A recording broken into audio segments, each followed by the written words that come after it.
네, 앞서도 말씀해드렸지만 물류가 멈췄습니다. 물류가 멈추면 경제도 멈추고요. 여러 가지 어렵습니다. 지금 물가도 오르고 있는 상황이고 고유가 상황 때문에 여러 가지로 힘든데요. 이 상황을 타개해야 될 화물연대 파업 협상이 4차 교섭이 결렬됐습니다.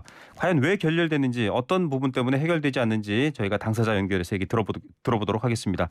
박규란 공공운수노조 화물연대 본부 전략조직국장 연결합니다. 국장님 안녕하십니까? 예, 안녕하십니까. 예, 지금 뭐 사실은 이 화물 운수 노동자 혹은 화물 분야를 일반 국민들이 잘 모르시는 분들이 많습니다. 최저임금에 해당하는 안전운임제 이런 것들이 이제 일몰제로 시행됐다가 폐지됐다 이 정도만 알려졌는데 파업이 사실은 이 부분에서 많이 얘기가 되고 있습니다. 파업의 이유, 안전운임제 이건가요? 네, 저희 총파업의 핵심 이유는 안전운임제입니다. 화물노동자와 국민의 안전을 지키는 안전운임제가 올해 말이면 일몰로 폐기가 되고요. 네. 1년 넘게 관련돼서 제도 개선안이 지금 국회에 상정돼 있음에도 불구하고 제도에 대한 논의가 1년째 시작조차 못하는 상황에서 화물노동자의 생존과 국민의 안전을 위해서 좀 불가피하게 파업에 돌입하게 됐습니다. 네. 자, 이렇게 있는 파업에 대해서 지금 여러 가지 충돌도 있는데 지금 뭐 화물연대 소속인 분들은 전원 파업에 동참하시는 건가요? 예, 저희 25,000 조합원이 전원 다 참여를 하고 있고요. 특히 이 안전운임제의 경우에 사실 조합원이건 비조합원이건 가리지 않고 적용되는 법이기 때문에 네. 다수의 비조합원들이 참여해서 함께 파업을 좀 진행해 나가고 있습니다. 예. 자, 지금 국토부와 협상을 진행 중인데 결렬됐다라는 보도가 나왔습니다. 보도에서는 뭐 국민의힘이 반대했다 이런 얘기도 나오고 있는데 정확히 어떤 상황에서 지금 결렬된 건가요? 우선은 총파업 돌입 이후에 3일째까지는 국토부에서 어떠한 대화나 교섭 요청도 없었습니다. 네. 그래서 저희가 기다리다 못해 장관 교섭 요청 공문을 좀 보냈고 네네. 화물연대 요청으로 금요일부터 교섭이 재개가 됐는데요. 사실 토요일과 일요일에 10시간 또 8시간씩 마라톤 교섭을 진행했음에도 불구하고 네. 결과적으로 말씀드리면 결렬이 됐습니다. 예. 네, 토요일에는 국토부랑 화물연대 간의 안이 계속 조율되던 와중에 네. 사실 마지막에 정부에서 원안보다 오히려 후퇴한 안을 가져왔어요. 네네. 그러면서 교섭이 좀 결렬이 됐고 다만 일요일에 국토부가 다시금 교섭을 요청해서 저희가 교섭을 재개했으나 사실 8시간 논의 끝에 잠정 합의까지 이뤘는데 네. 말씀하신 것처럼 국민의힘에서 최종적으로 잠정 합의까지 된 문구에 대해서 반대를 하면서 좀 국토부 측에서 교섭 결렬을 선언을 했습니다. 예. 화물연대, 국토부, 국민의힘, 화주단체 이렇게 지금 물류산업 정상화 위한 공동성명서를 발표로 합의를 추진하다가 지금 안 된 건데 좀 내용을 알아봐야 되겠습니다. 지금 이제 파업을 철회할 수 있는 핵심 요구 사항을 좀 정리해 주시죠. 아까 말씀하신 안전운임제. 예, 네. 안전운임제 일몰제 폐지 그리고 전차종 전품목으로 확대가 네. 사실 저희 화물연대 이번 총파업에 돌입하는 요구 아니었습니다. 네. 다만 법안 논의를 국회에서 계속 진행해 나가야 되는 게 필요하기 때문에 네. 저희가 그런 부분을 고려해서 전차종 전품목 확대를 지금 이 시점에 결정하기보다는 네네. 이 내용을 국회에서 모든 이해 주체들이 좀 적극적으로 논의한다. 이렇게 좀 문구를 수정하는 등의 좀 협상을 거쳤고요. 그래서 사실 그날 교섭에 국힘의힘 대리로 또 나온 국토부와 또 저희 간의 모든 협상이 완료가 된 상태였습니다. 네. 그런 상태에서 날짜를 발표 시점을 오늘 밤으로 할 것이냐 네. 아니면 다음 날 아침으로 할 것이냐를 조율하고 있는 과정에서 갑자기 국토부에서 좀 잠정 합의까지 이루었으나 국힘 쪽의 반대로 좀 계속 진행하는 게 어려울 것 같다고 일방적으로 통보를 하면서 좀 결렬이 된 상황이에요. 이게 지금 공동성명서 자체가 불가능하다 이렇게 지금 합의가 번복됐다라고 알려지고 보도되고 있는데 네네네. 이후에는 어떠한 진전된 논의도 불가하다. 앞으로 협상이 더 어려워지는 상황이 되는 것 아닌가요? 어떻게 보십니까? 예, 저희도 그렇게 보고 있습니다. 사실 이 공동협상 공동성명서 자체가 저희 쪽이라기보다는 국토부에서 먼저 제안을 하신 거예요. 네. 국토부에서 이 법안 논의나 이런 것까지 온전히 책임지기 어렵기 때문에 좀 책임 있게 여당과 함께 진행을 하자. 그리고 이해 관계자인 화주도 함께 들어왔으면 좋겠다는 제안을 받고 네. 저희가 그러면 좀 사자 간 합의라는 그런 대의 명분을 만들기 위해서 좀 그 요청을 수락한 부분이 있었는데 네네. 본인들이 그렇게 말해놓고 거의 합쳐서 20시간 가까이 논의를 해놓고서 최종적으로 잠정 합의까지 이룬 안에 대해서 일방적으로 설명도 없이 결렬시킨 것은 사실 저희 입장에서는 신뢰를 가지고 대화를 이어나가기가 굉장히 어려운 상황이거든요. 예. 그리고 또 결렬된 이후에 국토부에서 뭐 어떤 교섭을 재개하자는 뭐 대화 요청이나 이런 것도 현재까지 없는 상황입니다. 그렇기 네. 때문에 좀 이런 전향적인 뭐 태도 변화가 없다면 사실 화물연대 입장에서는 대화를 거부하는 국토부나 여당에 맞서서 이 총파업을 이어갈 수밖에 없다. 이런 상황으로 저희는 보고 있습니다. 예, 지금 뭐 뉴스 보도 보면 막 그 물류 현장에 물품들 뭐 소주 이런 것들이 막 천정까지 쌓여 있는 모습이 나오고 있는데 네네. 좀 저희 청취자분들한테 이해를 돕기 위해서 좀 구체적인 얘기로 들어가 봐야 될 것 같습니다. 지금 많은 분들이 저희 라디오 방송도 YTN 라디오도 운전하거나 운수 종사자분들이 많이 듣고 계신데 네네. 단순하게 기름값이 너무 올랐다. 이게 뭐 남는 게 없다. 이런 표현들만 등장하고 있는데 안전운임제가 왜 핵심 이슈가 되는지 실제로 어느 정도 비용 선에서 화물 노동 종사자분들이 그런 어떤 어려움을 겪고 있는지 또 해소가 필요한지 좀 설명을 부탁드립니다. 네, 우선은 그동안은 이제 화물 운송료는 최저임금 같은 뭐 제도가 전혀 없었기 때문에 이 네. 운송료를 책정하는 기준이라는 게 없었습니다. 네. 그러다 보니까 화주는 이제 최저입찰제를 강요하면서 운임을 계속 깎고 운송사는 또 화물 노동자를 착취하는 악순환이 반복이 되어 왔고요. 네. 그래서 지난 안전운임 도입하기 이전에 지난 10년 동안 운송료 인상률을 보면 오히려 10년 전보다 운송료가 인하된 상태였어요. 네. 그만큼 뭐 여러 가지 원가나 물가는 계속 높아지는데도 불구하고 운임은 그대로 혹은 더 떨어지게 유지가 됐다는 거고요. 네. 그러다 보니까 화물 노동자들 입장에서는 생계 유지를 하려면 하루 15시간씩 일을 할 수밖에 없었다. 네. 그리고 과로나 졸음운전, 과적, 과속이 비일비재해진 상황이었고요. 네. 당연히 이게 고스란히 국민의 위험, 또 도로의 위험으로 이어져 왔습니다. 네. 그래서 이 안전운임제는 이런 운임의 기준이 없다 보니까 나타나는 이런 위험 문제들을 해결하기 위해서 최소한 화물 노동자들이 생존이 가능할 정도의 운임의 기준선을 책정을 하자. 네. 그래서 15시간씩 일하지 않아도 적정 노동시간을 일하면서 안전하게 일할 수 있게 하자. 이런 취지로 도입이 됐고요. 실제로 현장에서도 굉장히 많은 효과를 낳고 있습니다. 네. 그리고 좀 전에 말씀해 주신 그 경유가 관련해서도 지금 대형 화물차 기준으로 그 유류비로 들어가는 돈이 한 달에 거의 300만 원 가까이 인상이 된 상태예요. 네. 근데 이게 안전운임이 지금 적용이 안 되는 품목의 경우에는 운송료는 그대로 유지되는데 매달 들어가는 돈만 300만 원이 넘으니까 네. 지금 소득이 100만 원대 미만으로 떨어진 상태거든요. 그게 아. 3월부터 지금 계속 유지가 되는 거예요. 네. 사실 화물 운송을 이어가는 것조차가 좀 불가능한 상황에 지금 직면하고 있다.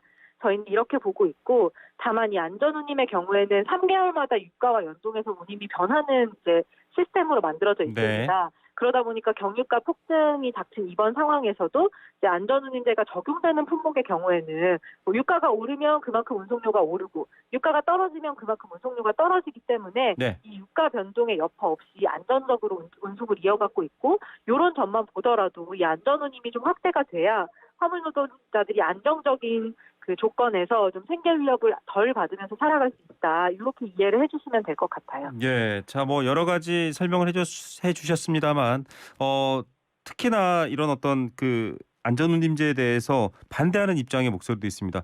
화주연합 혹은 이제 말 그대로 이 운송을 위탁하시는 분들이죠. 맡기시는 분들은 네네. 안전운임제라는 제도가 들어본 적이 없다. 이거 뭐 우리나라에서만 하는 거 아니냐 이렇게 반박하시기도 하더라고요.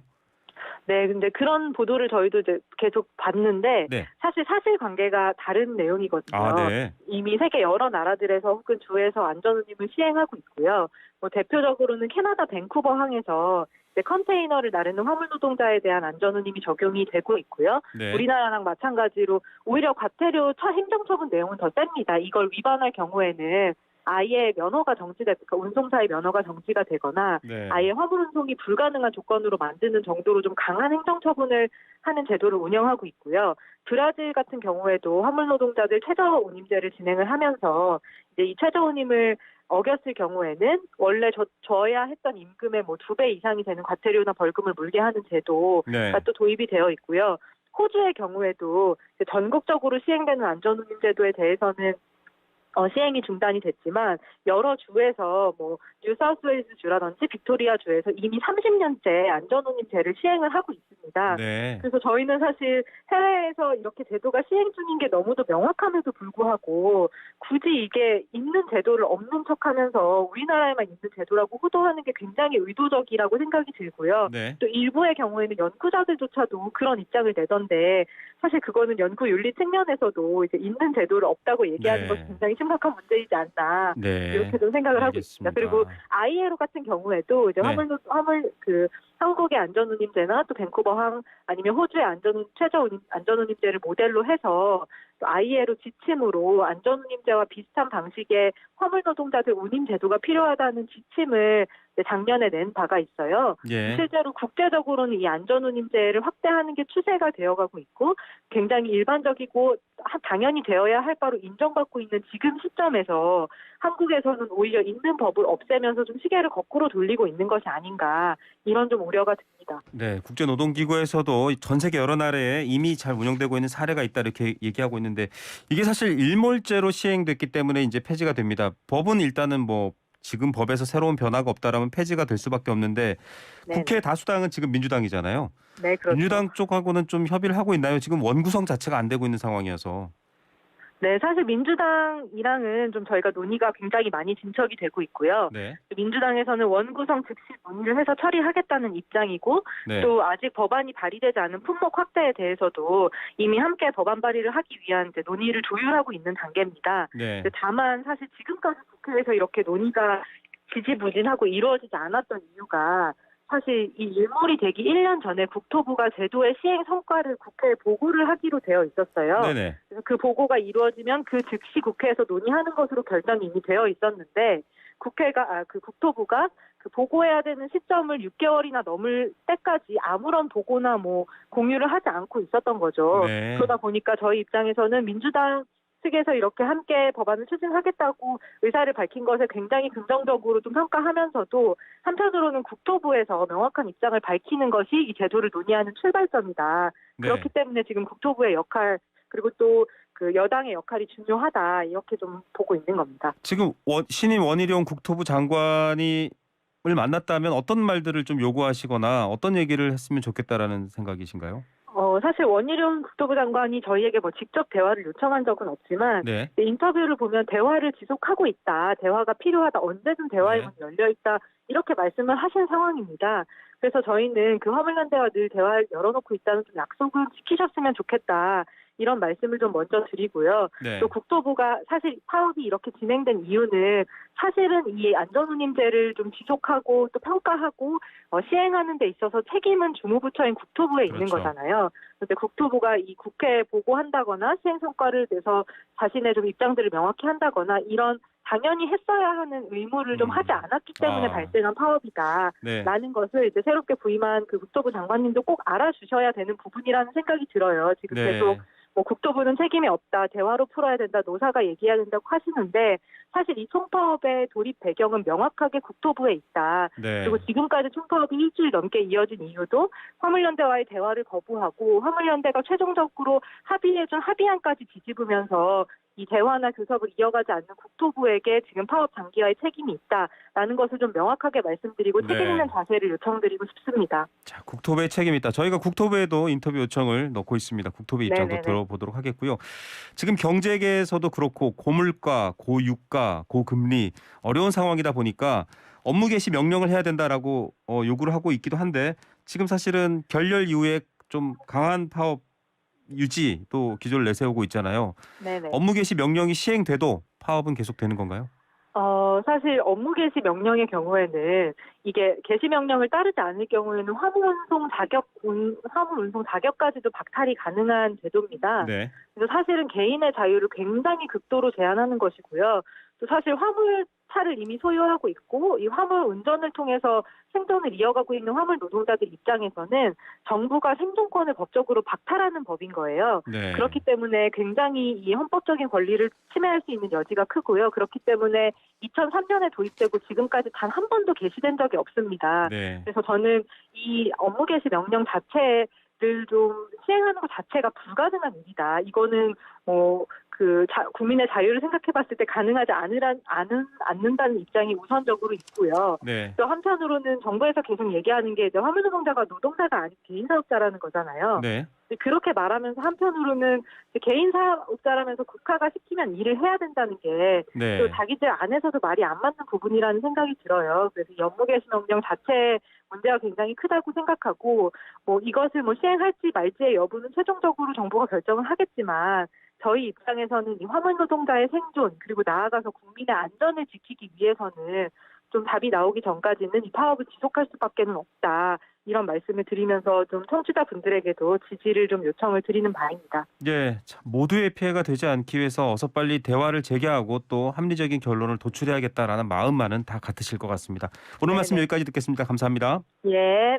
네, 박규란 공공운수노조 화물연대본부 전략조직국장이었습니다.